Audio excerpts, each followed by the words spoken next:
কবরের সাইজটা সমান। ইমামের কবর বড়, মুসল্লিদের কবর ছোট এমন হবে না। ওই কবরের সবার সাইজও সমান। কবরের মধ্যে রাখিয়া মাটি পাড়াইয়া পাড়াইয়া দিয়া সবাই যখন চলে যাবে, আজকে আমি চোখ বন্ধ করে দেখি আমার ডানে কত বন্ধু, বামে বন্ধু, অভাব নাই। সামনে পেছনে আমার ভক্তবৃন্দের অভাব নাই। আমার টাকা, আমার বাড়ি গাড়ির অভাব নাই, ক্ষমতার দাপটের অভাব নাই। কিন্তু একবারও কি চিন্তা করে দেখছো, চোখ দুইটা বন্ধ করে মরণটা যখন আসবে, মসজিদের খাট আমার ঘরের দরজায় এসে হাজির হয়ে যাবে। আমার আপন সন্তানেরা বলবে, তাড়াতাড়ি লাশটা ঘর থেকে নামাও, লাশ আমরা ঘরের মধ্যে পাহারা দিতে পারবো না। গেঞ্জিটা বেলেট দিয়া কেটে কেটে রেখে দিবে। এবার কবরের বাসিন্দা বানাইয়া যখন আমাকে নিয়ে যাবে, ওই অন্ধকার কবরে ডানে মাটি বামে মাটি সব অন্ধকার। এখন ওই কবরে আমার ছেলে নাই, মেয়ে নাই, আপন কেউ নাই। কই আমার টাকা, কই আমার বাড়ি গাড়ির দাপট, কই আমার বন্ধু বান্ধব, কই আমার আপনজনেরা, ভক্তরা, কেউ নাই।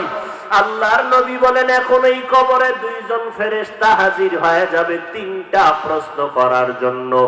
আমাকেও যেই প্রশ্ন করবে, আপনাদেরও সেই একই প্রশ্ন করবে। রবের পরিচয় দাও, ধর্মের পরিচয় দাও, রহমাতুল লিল আলামিনের পরিচয় দাও। এ পর্দার আড়ালের মা ফাতেমা রাদিয়াল্লাহু আনহার হালাত যদি এমন হয়, আপনারা তো ফাতেমা না, ফাতেমার মতো হতে পারেন নাই। যেই ফাতেমা রাদিয়াল্লাহু আনহার শরীরটা পর্যন্ত দুনিয়ার কেউ দেখার সুযোগ পায় নাই। ও পর্দার আড়ালের মা, ওই ফাতেমার অবস্থা যদি এমন হয়, নবী বলেন কবরে যাওয়ার আগে জাহান্নাম থেকে নিজেকে বাঁচাইয়া কবরে যাও। আল্লাহ বলেন, ইয়া আইয়ুহাল্লাযীনা আমানু কু আনফুসাকুম ওয়া আহলিকুম নারা, জাহান্নামের থেকে নিজেকে বাঁচাও, তোমার আহাল পরিবারদের বাঁচাও। ওরে আজকে চিন্তা যদি নিজেরটা নিয়ে করি, অন্যের চিন্তা না করে যদি নিজের দিকে তাকাই, আজকে আমার কত সম্মান। কিন্তু গুনাহ দিয়ে তাকাইলে মনে হয় এই ময়দানে আমার মতো গুনাহগার কেউ নাই। গুনার কারণে আমার হাত দুইটা নাপাক, গুনার কারণে আমার চোখ নাপাক, আমার জিহ্বা নাপাক, আমার অন্তর নাপাক। ওই কবরে যখন আমাকে নেওয়া হবে, তিনটা প্রশ্নের জবাব যারা দিতে পারবে তাদের কবর হবে রওজাতুম মির রিয়াজিল জান্নাহ। আল্লাহ পাক বলবেন, হে ফেরেশতা, আমার বান্দাকে আর জিজ্ঞাসাবাদ করিও না। এই বান্দা বড় আমার আদরের গোলাম, দুনিয়াতে সময় মতো খানা খেতে পারে নাই, ঘুমাইতে পারে নাই, স্ত্রী ঘুমাইয়া গেছে, সন্তানেরা ঘুমাইছে, পশু পাখি মাছ সব ঘুমাইয়া গেল। আমার এই গোলাম রাতের গভীরে ওযু বানাইয়া যায় নামাজ বিছাইয়া আমি আল্লাহকে ডাকছে আর হাজিরা দিয়েছে। দেরি না করিয়া কবরে জান্নাতের বিছানাটা দাও, 3.5 হাত কবর বালাখানা বানাও, জান্নাতের সাথে রাস্তা বানাইয়া দেও। আমার বান্দা এখন আরামে ঘুমাবে, কিয়ামতের আগে তার ঘুমে কেউ ডিস্টার্ব করবে না। ও দয়ার মালিক, তুমি মাফ করে দাও, কবরে আমি একা কেমন করে থাকবো। আবু বকর নামাজে দাঁড়ায় কান্না করেন, অথচ আবু বকরের দাম কত। মদিনার নবী বলেন, আমার উম্মত মুমিনের নেক আমল যদি এক পাল্লায় দেওয়া হয়, আমার আবু বকরের নেকের পাল্লাটা ওজন হয়ে যাবে। সেই আবু বকর এত আমল করার পর আবার নামাজে দাঁড়াইয়া রাতের বেলা কান্না করেন। নবীজি বলেন, আবু বকর, আপনি নামাজে কেন কান্না করেন? বলে, জাহান্নামের আযাবের ভয়ে কান্না করি। ও নবী, কান্না করার কারণ? নামাজের মধ্যে কোরআন শরীফের একটা আয়াত আমারে কান্দাইয়া দিল। কি আয়াত? ইন্নাল্লাহা আশতারা মিনাল মুমিনিনা আনফুসাহুম ওয়া আমওয়ালাহুম বিআন্না লাহুমুল জান্নাহ। আল্লাহ পাক বলেন, নিশ্চয়ই আমি মুমিনের জান মাল কিনে নিয়েছি, বিনিময় আমি আল্লাহ মুমিনের জান্নাত দিয়ে দিয়েছি। তাহলে আমাদের জানমাল কে নিছেন? বিনিময় কি দিছেন আমাদের? জান্নাত। এটা দুঃখের খবর না খুশির খবর? নবী বলেন, আবু বকর খুশির খবর, এত সুন্দর আনন্দের খবর পেয়ে কেন কাঁদেন? আবু বকর বলেন, পয়গম্বর আমার কান্নার কারণ আল্লাহ এমনি আবু বকরের এত দামি বানায় নাই।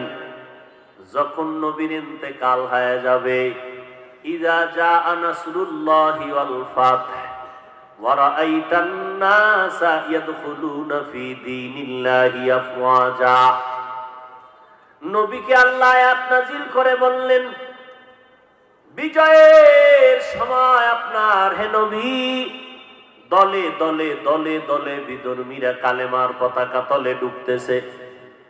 সাহাবায়ে কেরাম খুশি, সব মুসলমান হয়, দলে দলে মানুষ কালেমার পতাকায় ঢুকে, মানুষগুলো তওবা করে, চতুর্দিক থেকে শুধু বিজয়ের আওয়াজ আসতেছে, মুসলমানের বিজয়।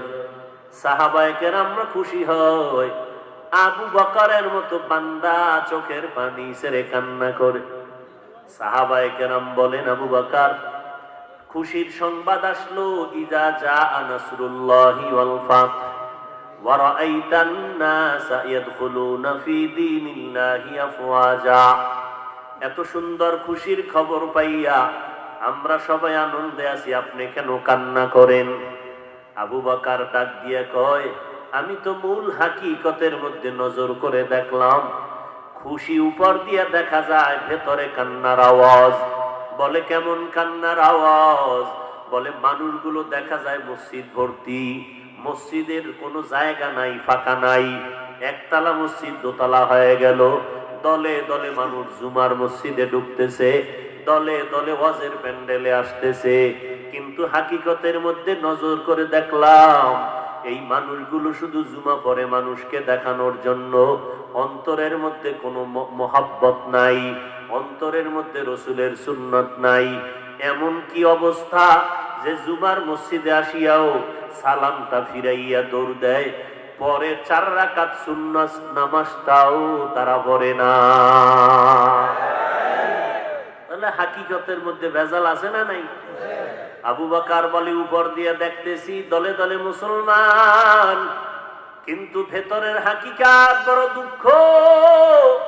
বলে কি দুঃখ? বলে আল্লাহ হাকিকতে জানাইয়া দিছে, আমার নবী আর বেশি দিন থাকবেন না, আল্লাহর কাছে মোলাকাতে চলে যাবেন। আমার নবীকে হারাইয়া আমি আবু বকর এতিম হয়ে যাব, আর ওই সময় আর নবীর চেহারা দেখতে পারবো না। যে নবীর চেহারা মোবারকের দিয়ে তাকাইলে ক্ষুধা নিবারণ হয়ে যায়, যেই নবীর চেহারা দেখলে কলিজা ঠান্ডা হয়, ওই নবীরে যদি দেখতে না পারি, কাকে দেখা কলিজা ঠান্ডা করে ফেলবো? এই দুঃখের কারণে আমি কান্না করতেছি। আবু বকর নামাজে দাঁড়াইয়া কাঁদেন। নবী বললেন, খুশির সংবাদ পড়িয়া কেন কাঁদেন? খুশির সংবাদ, আল্লাহ মুমিনের জান মাল কিনে নিয়েছেন, বিনিময়ে মুমিনের জান্নাত দিয়েছেন। আবু বকর বলে, নবী হাকিকতের মধ্যে গিয়া কাঁদতেছি। বলে হাকিকত কি? বুঝাইয়া বলেন। আবু বকর বলে, আমি তো একটা বিশাল বাজারের মধ্যে কাপড়ের দোকান দেই, আমার দোকানে সকালবেলা একজন আল্লাহর বান্দি আসছে, বহুদিন আগে আমার দোকান থেকে এক পিস কাপড় নিয়েছিল, আজকে কাপড়টা ফিরাইয়া টাকা ফিরাইয়া নিয়ে গেল। বিদায় বেলা জিজ্ঞাসা করলাম, আম্মা জান বহুদিন আগে কাপড় নিলেন, আজকে ফেরত দেন কেন? মহিলা ডাক দিয়া কয়, তাৎক্ষণিকভাবেই ফেরত দেওয়া প্রয়োজন ছিল, ব্যস্ততার কারণে আসতে পারি নাই, আজকে ফিরাইয়া দিলাম, কারণ হলো আপনার দোকানের কেনা কাপড় আমার পছন্দ হয় নাই, এই জন্য কাপড় দিয়া গেলাম, আমার টাকা ফিরাইয়া নিলাম। এই চিন্তা আমার অন্তরে আসছে। আল্লাহ পাক মুমিনের জান মাল নিয়ে নিছেন, বিনিময়ে জান্নাত দিয়েছেন। কিয়ামতের ময়দান যেদিন কায়েম হয়ে যাবে, আল্লাহ তাআলা কাহ্হারিয়াতের সাইনবোর্ড লাগায় দিবেন। আল্লাহ পাক এত রাগান্বিত হবেন, দুনিয়ার কেউ ভাবে নাই যে এত রাগ আমার আল্লাহর আছে। আল্লাহ তাআলা হাসরের ময়দান কায়েমের পরে সূর্যটাকে নিচে নামায়া দিবেন। সূর্যকে বলবে, সূর্য তোর যত তাপ আছে জমিনের মধ্যে ছেড়ে দে। সূর্যের গরম এত বেশি শুরু হবে, জমিনটা পুড়িয়া তামা হয়ে যাবে। নবীরা পর্যন্ত, যাদের কোনো গুনাহ নাই, নবীরা পর্যন্ত নাফসি নাফসি নাফসি বলে কান্না করবেন। ওই সময় মানুষের মাথার মগজগুলো সূর্যের গরমে ভাতের মারের মতো ফুটতে থাকবে। পায়খানার রাস্তা দিয়া পেটের নাড়ি ভুঁড়িগুলো পড়তে থাকবে। আপন আপন বলতে কেউ থাকবে না। ওই সময় আল্লাহর আদালতে দাঁড়াইয়া সব মানুষের হিসাব নিবেন আমার আল্লাহ। ওই সময় যদি আল্লাহ আবু বকরকে ডাক দেয়, আবু বকর আসামির কাঠগড়ায় দাঁড়ায় যাবে। আল্লাহ যদি জিজ্ঞাসা করে, আবু বকর, আমি তোমার জান মাল নিয়েছি, বিনিময়ে জান্নাত দিয়েছি, বলো আমার জান্নাতটা কামাই করার জন্য তুমি কি আমল করেছো? তখন যদি আমি আল্লাহকে বলি, হে মালিক, নামাজ পড়েছি, রোজা রেখেছি, জিকির করেছি, তাহাজ্জুদ পড়েছি, কোরআন তেলাওয়াত করেছি, জিহাদের ময়দানে সময় দিয়েছি, সারা রাত্র ঘুমাই নাই, আপনার মোহাব্বতে যায় নামাজে কাটাইছি, নবীজির দরবার থেকে দূরে যাই নাই।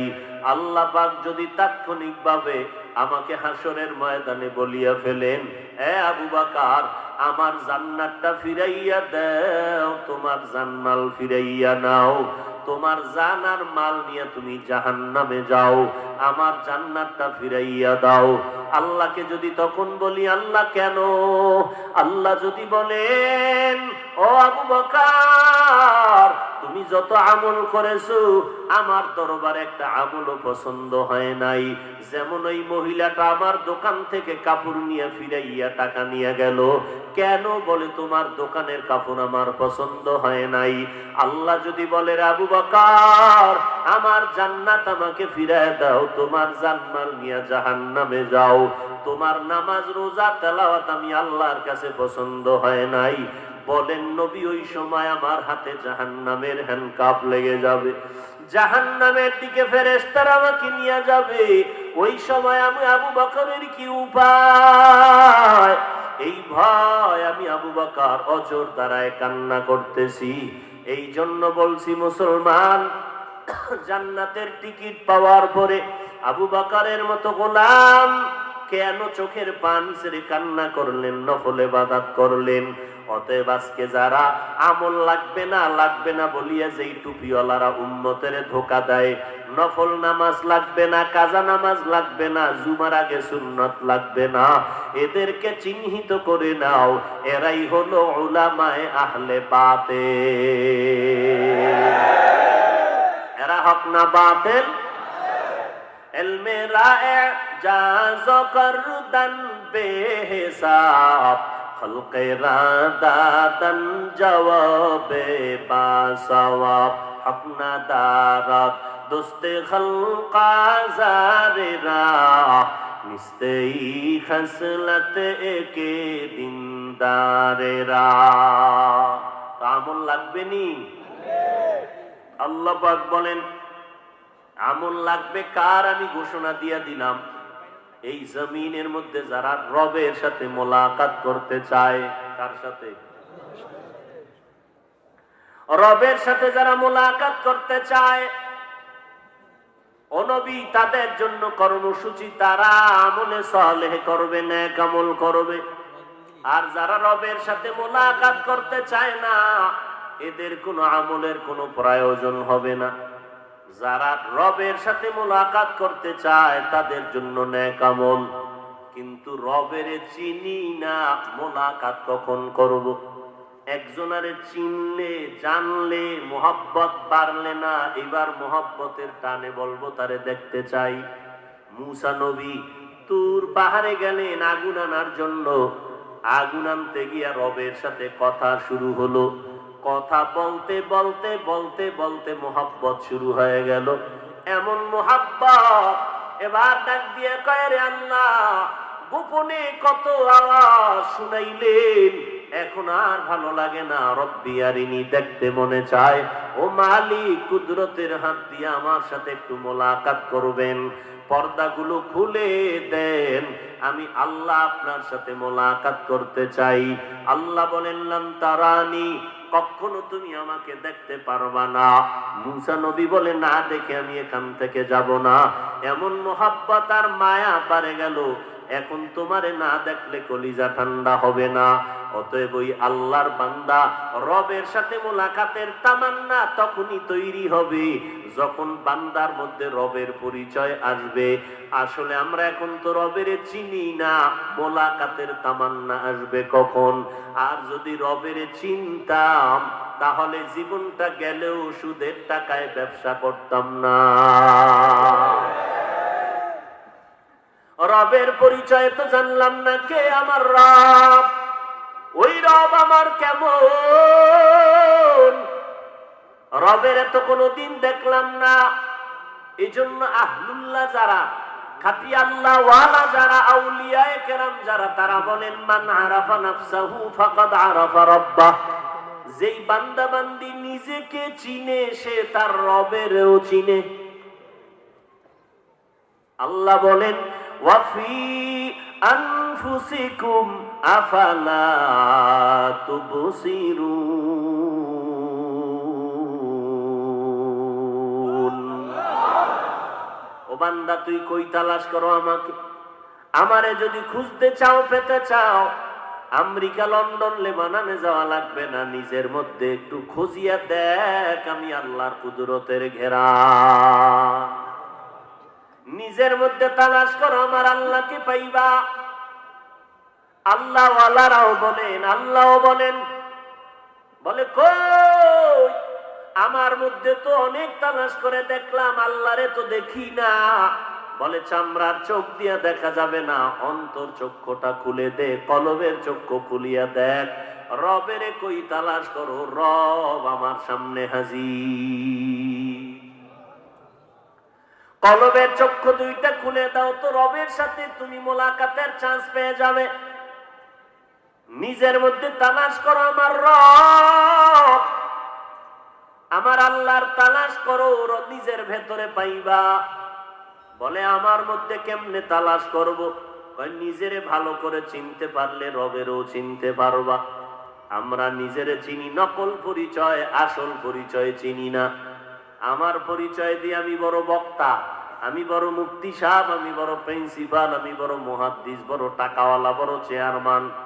এটা আপনার আমার আসল পরিচয় না। আপনার আমার আসল পরিচয় হলো আমি আল্লাহর গোলাম, একজন মুসলমান। এবার আমাকে পরিচয় দাও, আমি কে? একজনে কয়, আমারে চিনো? কয়, হ্যাঁ ভালো করে চিনি। বলে, কেমনে? কয়, তুই নাপাক পানির জন্ম, তোর জন্মটা নাপাক পানির দ্বারা হয়েছে, পবিত্র পানি দ্বারা তোর জন্ম হয় নাই। তোর সৃষ্টি হয়েছে নাপাক পানি, পবিত্র পানিটাও না। আল্লাহ তাআলা ফেরেশতার মাধ্যমে শোধন করে করে 40 দিন ওই পানি রক্ত, ওই পানি গোশত, ওই পানির হাড্ডি, আবার ওই পানির মধ্যে হাড্ডির উপরে গোশত দিলেন। ওয়ালাকাদ খালাকনাল ইনসানা মিন সুলালাতিন মিন তিন সুম্মা জাআলনাহু নুতফাতান ফি ক্বারারিন মাকিন সুম্মা খালাকনান নুতফাতা আলাকাহ فخلقنا العلقة مضغة فخلقنا المضغة عظاما فكسونا العظام لحما ثم أنشأناه خلقا آخر فتبارك الله أحسن الخالقين।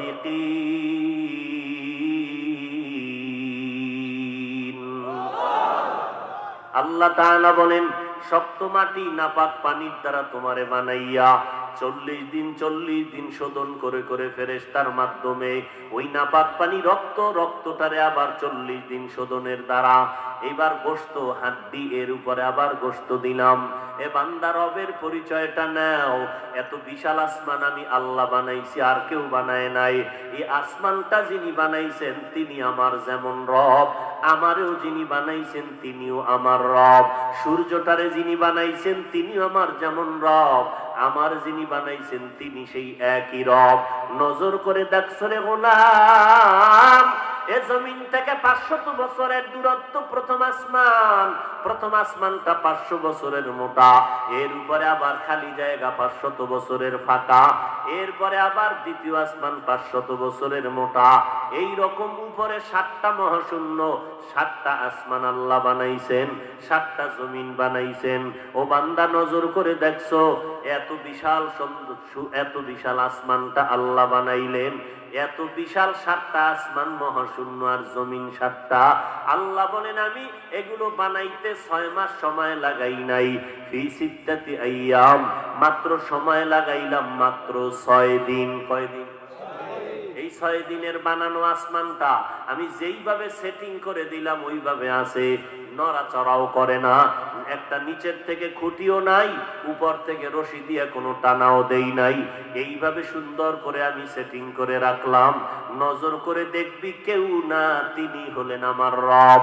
অথচ বান্দা নজর কর, এত বিশাল আসমান জমিন বানাইলাম মাত্র 6 দিনে, আর তোর মতো বান্দাটা মায়ের গর্ভে নাপাক পানির থেকে আমি আল্লাহ মায়ের গর্ভে বানাইতে 6 দিন আর 6 ঘন্টা না, তোর মতো বান্দাটারে বানাইতে সময় নিলাম 6 মাসের উপরে। এত বিশাল আসমান বানাইতে সময় নিলেন 6 দিন, আর আপনার আমার মতো 1 কেজি ওজনের বান্দাটারে মায়ের গর্ভে বানাইতে সময় নিলেন 6 মাসের উপরে। কারণটা কি একটু চিন্তা করা দরকার। এই চিন্তা করার মতো আকল জ্ঞান আল্লাহ গরু ছাগলের দেয় নাই, আল্লাহ মানুষকেই মেধা দান করেছেন। এজন্য আল্লাহ পাক বলেন আফালা তাকিলুন আফালা তুবসিরুন আফালা তাতাফাক্কারুন। ও বান্দা, কেন একটু গবেষণা করো না, কেন চিন্তা করো না, কেন আমার কুদরতের দিয়ে তাকাইয়া দেখো না রে গোলাম। এত বিশাল আসমানটা বানাইতে সময় নিলাম 6 দিন, তোমার মতো বান্দা বান্দি মায়ের গর্ভে বানাইতে সময় নিলাম 6 মাসের উপরে। ও বান্দা, কেন জানোনি? আমি আল্লাহ তোরে বড় আদর করে বানাইছি। আমি আল্লাহ, আমি রব, আমি তোমার এমন রব। আমি আল্লাহ কেমন আদর করে বানাইছি, আস্তে আস্তে আস্তে আস্তে করে বানাইয়া আমি আল্লাহ তোমার সুন্দর চেহারাটা কুদরতের হাত দিয়া বানাইয়া দিলাম। এমন সুন্দর চেহারা বানাইছি সারা দুনিয়ার মানুষ আওয়াজে মিল নাই।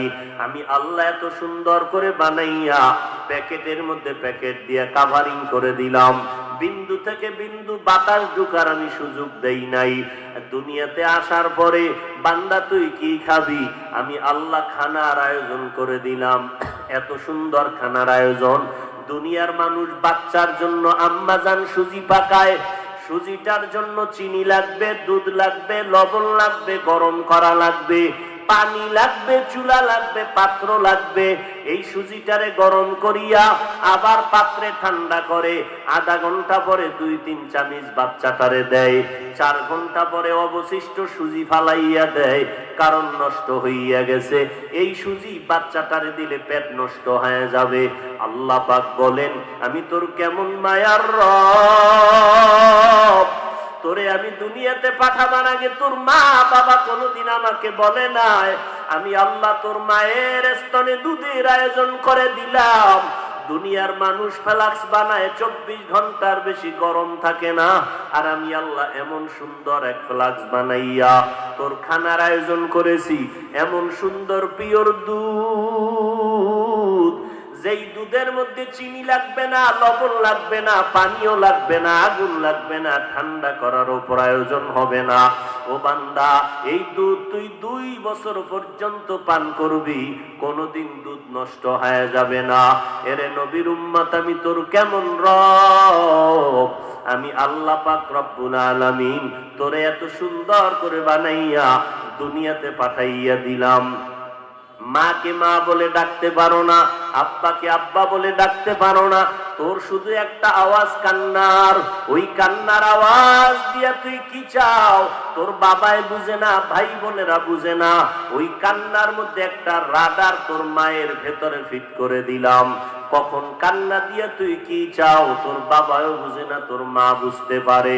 কান্নার কারণে তোর মা বুঝতে পারে তুই এখন ক্ষুধার জন্য কান্না করো, তোর কান্নার আওয়াজে মা টের পায় তুই এখন ঘুমের জন্য কান্না করো, তোর কান্নার আওয়াজে মা বুঝতে পারে তুই এখন গরম লাগে বাতাসের জন্য কান্না করো, তোর ঠান্ডা লাগছে গরমের জন্য কান্না করো। এই কান্নার অবস্থাটা মায়ের বুঝার ক্ষমতা দিলাম। এখান থেকেও জীবনের একটা শিক্ষা নিয়ে নেড়ে গোলাম। একটা বাচ্চা এমন জীবনের যত আয়োজন চাওয়া পাওয়া শুধু কান্নার পুঁজি দিয়া মায়ের থেকে যদি আদায় করে নিতে পারে, মাকে বলতে পারে না মা খানা দাও ক্ষুধা লাগছে, মা বিছানা দাও ঘুম আসতেছে, শুধু কান্নার আওয়াজ, কিছুই বলে নাই মাকে, মা কান্নার আওয়াজ দিয়া সব বুঝিয়া সন্তানের আয়োজন করে দিল। ও বান্দা, ওই জীবনের প্রথম কান্নাটাও যদি জীবনে ধইরা রাখতে পারো, আর আমি আল্লাহর দরবারে ওই কান্নার পুঁজিটা দিয়া যদি আবদার করো, কান্না করো, মা তোর কান্নায় যদি সব দাবি পূরণ করতে পারে, ওই মায়ের থেকে আমি আল্লাহর মায়া কি কম? আমি আল্লাহ 99 গুণ মুহাব্বত আর মায়া কুদরতে জমা রেখে দিলাম। ও বান্দা, তুই যখন কান্না করবি, চোখের পানিটা গালের নিচে যাওয়ার আগে তোর জীবনের সব দাবি আমি পূরণ করে দিব। দুনিয়াওয়ালারা দিতে চায়, দেয় না, কারণ তাদের অভাব আছে, স্বার্থ আছে। আমি আল্লাহর কোনো অভাব নাই, স্বার্থ নাই, অতএব আমি আল্লাহ দেওয়ার জন্য বান্দাকে ডাকতে থাকি। এরে নবীর উম্মতের দল, ওই রবের সাথে মোলাকাতের যদি চিন্তা করো, এত সুন্দর চেহারা দিয়া কে বানাইলেন? কয় ওই রব। এত সুন্দর কণ্ঠকে দান করেছেন? বলে ওই রব। এত সুন্দর চক্ষু দুইটা কে দিয়েছেন? তিনি হলেন আমার রব। এত সুন্দর বাগান কে বানাইছেন, সাজাইলেন? তিনি আমার রব। এত সুন্দর সমুদ্র কে সাজাইলেন? তিনি আমার রব। ফুল বাগানে গিয়া দেখো, এত সুন্দর রং বেরঙের ফুল কে বানাইছেন? তিনি আমার রব। ওই রবের বানানো ফুল এত সুন্দর, রবের সৃষ্টি করা পানি এত সুন্দর, রবের বানানো চেহারা এত সুন্দর, রবের দেওয়া কণ্ঠ এত সুন্দর। আল্লাহর বান্দা যারা, আল্লাহর মহব্বতের গোলাম, তারা এগুলো নিয়ে গবেষণা করে করে বলবে, এত সুন্দর আসমান, এত সুন্দর জমিন, এত সুন্দর পাহাড় পর্বত, এত সুন্দর, এত সুন্দর, না জানি বানানেওয়ালা আল্লাহ আরো কত সুন্দর। এই চিন্তা করে করে করে করে অন্তরের মধ্যে একটা জ্বলন তৈরি হয়ে যাবে। হঠাৎ বান্দার অন্তরে এমন মায়া জন্ম হয়ে যাবে, এবার পাগলের মতো করবেই, রবের কই পাই। দূরে দূরে রবের পরিচয় নিয়ে ভালো লাগে না, রবের সাথে মোলাকাত করতে চাই। ওই রবের সাথে মোলাকাত না করলে কলিজা ঠান্ডা হবে না। ওই রবের কোথায় গেলে পাবো? আলেমের কাছে দৌড়ায়, কোরআনের আওয়াজ শুনলে দৌড়ায়। আল্লাহ কয় রবের সাথে মোলাকাত হবে, একটা পর্দা আছে, পর্দাটা উঠাইতে হবে। ওই পর্দাটার নাম হলো মৌতের পর্দা। মৃত্যুর পর্দা যখন সরিয়ে যাবে, মরণের পরে রবের সাথে মোলাকাত হবে। তবে ওই মরণের পর্দাটা সরানোর আগে দুনিয়াতে বসিয়া বান্দা নেক আমল করো। তবে সাবধান, আমলটা কবুলের জন্য দুইটা দিক নজর রাখা লাগবে। এক নম্বরে, আল্লাহর দরবারে আমলটা কবুল হওয়ার জন্য পরিপূর্ণ লাগবে ইখলাস। ইখলাস ছাড়া আমল কবুল হবে না। এবং সতর্কতা অবলম্বন করা লাগবে। আমলের মধ্যে যেমন ইখলাস পূর্ণাঙ্গ লাগবে, তেমনি ভাবে পরিপূর্ণ শিরিক থেকে আমলকে মুক্ত রাখতে হবে। কারণ শিরিক এমন একটা অপরাধ, যেই কারণে আমলটা আল্লাহর কাছে কবুল হবে না, বরং শিরিকের কারণে আমল নষ্ট হয়ে যায়। আল্লাহ বলেন, ফালা নুকিমু লাহুম ইয়াউমাল কিয়ামাতি ওয়াজনা। কিয়ামতের ময়দানে শিরিক যুক্ত আমল আল্লাহ ওজনেই উঠাবেন না। এরে নবীর উম্মতের দল, ওই আমল করা লাগবে নেক আমল। নেক আমল বান্দা, ভালো কথা বলা নেক আমল, হাসি দিয়া কথা বলা নেক আমল, মুসলমানের সাথে প্রথম সালাম দাও নেক আমল, রাস্তায় হাঁটো ডাইনে হাঁটো নেক আমল, যা কিছু খাও পান করো ডান হাতে খাও পান করো নেক আমল, নামাজ পড়ো পর্দা করো হালাল খাও নেক আমল, মানুষের জন্য দোয়া করো নেক আমল, মানুষের প্রশংসা করো নেক আমল। ও বান্দা, নেক আমল বেশি বেশি করো আল্লাহর মহব্বতের জন্য। ব্যবসা করো নেক আমল, চাকরি করো নেক আমল, বিয়ে শাদী করো নেক আমল। তবে তখনই ওই আমলটা আল্লাহর মহব্বতে ইখলাসের সাথে হবে যদি নবীর তরিকা মতো করতে পারো, আর কাউকে দেখানোর জন্য না, আল্লাহকে রাজি খুশি করার জন্য। এবং সতর্ক, শিরিকের গন্ধ যেন আমলের মধ্যে না ঢুকে, কারণ আল্লাহ বলেন অমাইয়ুশরিক বিল্লাহ ফাকাদ হারামাল্লাহু আলাইহিল জান্নাহ। যারা শিরিক করবে তাদের আমলের বিনিময় আল্লাহ বলেন এই সমস্ত শিরিক যুক্ত কারণে আমল নষ্ট, আর এর পরিণাম ফলে আমি বলে দিলাম জান্নাত হারাম হয়ে যাবে, জাহান্নাম অবধারিত হয়ে যাবে। এরে নবীর উম্মতের দল, আমল যে যত বেশি করবে আল্লাহর দরবারে তার মর্যাদা তত বেড়ে যাবে। একের পিঠে শূন্য দিলে যেমন একের মান বাড়ে, আমলের মাধ্যমে ইমানের মান বাড়ে। আর এই আমলকে শুদ্ধ করার জন্য ইখলাস অন্তরে তৈরি করা লাগবে, আর ইখলাস পরিপূর্ণ অন্তরে হাসিল করার একমাত্র পথ এই জমিনের মধ্যে যারা আল্লাহওয়ালা, ওলিয়ে কামেল, আউলিয়ায়ে কেরাম, তাদের সোহবতে গিয়া নেক নজর দিয়া তারপরে কলবের পাওয়ার বাড়াতে হবে, আমলের লাইনে মুজাহাদা করতে হবে। এরে নবীর উম্মতের দল, আল্লাহর দরবারে আমলের বড় দাম। এরে পর্দার আড়ালের আম্মা জানেরা, নবীজির মেয়ে ফাতেমা রাদিয়াল্লাহু তাআলা আনহা কত দামি, জান্নাতের নারীদের সরদারিনী ফাতেমা। নবীর ইন্তেকালের আগে ফাতেমা রাদিয়াল্লাহু আনহাকে নবী ডেকে বলেন, ইয়া ফাতেমাতু আনকিজি নাফসাকে মিনান নার। ও ফাতেমা, জাহান্নাম থেকে নিজেকে বাঁচাইয়া অন্ধকার কবরে যাও। ওই কবরে নিজের আমল ছাড়া নাজাতের কোনো উপায় হবে না। এরে নবীর উম্মতের দল, আজকে আমাকে বক্তা বানাইয়া চেয়ারে বসাইলেন আপনারা শ্রোতা, কেউ ইমাম, কেউ মুক্তাদি। ও ভাই, মরণটা যখন এসে যাবে, কে বক্তা, কে শ্রোতা, কে ইমাম, কে মুক্তাদি, কে ডাক্তার, কে রোগী, কোনো ভেদাভেদ নাই। ডাক্তারেরও সাদা 3টা কাফন পরাবে, রোগীরও সাদা 3টা কাফনের প্যাকেট করা হবে। আমি বক্তাটারও সাদা 3টা কাফন পরানো হবে, আপনাদেরও সাদা 3খান কাপড় পরানো হবে। ইমাম সাহেবেরও যেমন 3টা কাফন, মুক্তাদিরও তেমন 3টা কাফন পরাইয়া নিয়ম অনুযায়ী জানাজা পড়াইয়া। আল্লাহর নবী বলেন, যারা দুনিয়াতে রবের গোলামি করে না, ইসলাম মানে না, নবীর তরিকা মতে চলে না, ইখলাস নিয়ে চলে না, এই মানুষগুলো কবরে গেলে জবাব দিতে পারবে না, বলবে হা হা লা আদরি, বড় আফসোস, আমি কিছুই জানি না, কিছুই জানি না, কিছুই জানি না। আল্লাহ পাক নবী বলেন, রাগান্বিত হইয়া গাইবি আওয়াজ দিয়া বলবেন, এরে কবরের ফেরেশতা, এই নাফরমানের আর সুযোগ দিও না। আমি দুনিয়াতে কম সময়ে সুযোগ দেই নাই। আমার দেওয়া সূর্যের আলো, চাঁদের আলো ভোগ করলো, বাতাস পানি ভোগ করলো, আমার দেওয়া নদীর মাছ, গাছের ফল, জমিনের ফসল খাইলো। এই নিমক হারাম একবারও আলহামদুলিল্লাহ বলে নাই।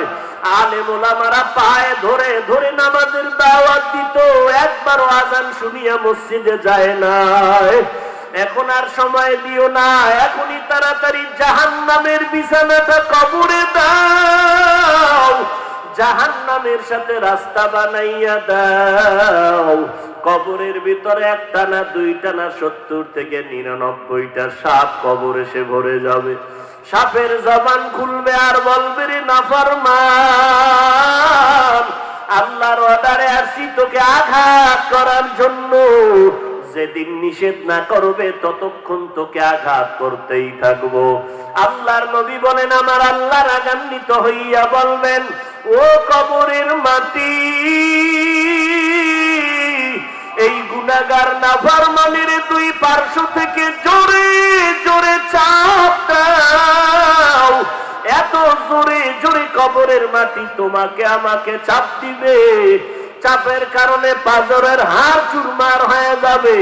এই কবরের ভিতরে আযাব সহ্য করার শক্তি কারো নাই রে গোলাম। ও বৃদ্ধ বাবাজি, ও পর্দার আড়ালের মা বোনেরা, ও যুবক, একটা মশার কামড় সইতে পারো না রে বাবা, একটু চোখ দুইটা বন্ধ করে চিন্তা করো, একটা মশার কামড় সইতে পারি না, কবরে গিয়া কেমনে মাটির চাপ সহ্য করব, একটা বেতের বাড়ি সইতে পারি না, দুনিয়াতে সূর্যের গরম সইতে পারি না, বড় কষ্ট হয়। আল্লাহ না করুক গুনাহ দিয়া যদি কবরে যাই, ওই কবরে জাহান্নামের আগুনের গরম কেমন করে সহ্য করব? ও আল্লাহর বান্দারা, আল্লাহর কোরআন কি মিথ্যা মনে করেছো? নবীর কথা কি মিথ্যা মনে করেছো রে বাবা? আজ পর্যন্ত একটা ভুল কেউ বের করতে পারে নাই। লক্ষ লক্ষ নবীরা মিথ্যা কথা বলতে পারেন না, লক্ষ লক্ষ সাহাবায়ে কেরাম মিথ্যা বলতে পারেন না, কোটি কোটি উলামায়ে কেরাম আহলে হকরা মিথ্যা বলেন না। যদি মিথ্যাই হইতো, জান্নাতের টিকিট পাই আবু বকর কেন কান্না করে জীবন কাটাইলেন? ওমরের মতো বান্দা জীবন ভর কেন কান্না করলেন? ওসমান রাদিয়াল্লাহু তাআলা আনহু কবরের কিনারা দিয়ে গেলে হাউ মাউ করে চিল্লাইয়া কান্না করতেন, হযরত আলী কেন কান্না করলেন? অতএব বাবা, আল্লাহ বলেন কাঁদো, নবী বলেন কান্না করো, যদি কান্না না আসে বাহানা করো, তাতেও সওয়াব হবে। ও আল্লাহর বান্দারা, গুনার কারণে দিলটা আজকে পাথর, শক্ত দিল নরম হয় না, চোখে পানিও আসে না, কপাল বুঝি খারাপ। আজকে গুনার কারণে আমার জীবনটা নষ্ট করে ফেললাম। আল্লাহ ডাকতেছেন, বান্দা তওবার দরজা দিয়া ডাকতেছি, আয় আয়, জীবনভর যত অন্যায় করেছো আমার দরবারে তওবা করো, দুই ফোঁটা চোখের পানি ছেড়ে কান্না করো। মদিনার নবী বলে, জাহান্নামের আওয়াজ কানে আসলে মাওলার কাছে কান্না করো আর ক্ষমা চাও, কারণ ওই জাহান্নাম বড় ভয়ঙ্কর, একটা সেকেন্ডের আযাব সহ্য করার শক্তি কারো নাই। ও আল্লাহ, আমরা সবাই গুনাহগার, ময়দানে কুদরতের নজর দিয়ে দেখেন, আমাদের মতো গুনাহগার আর কেউ নাই রে আল্লাহ। আমরা আপনার আদরের নবীর উম্মত। ও আল্লাহ, আজকে তওবার নিয়ত করতেছি,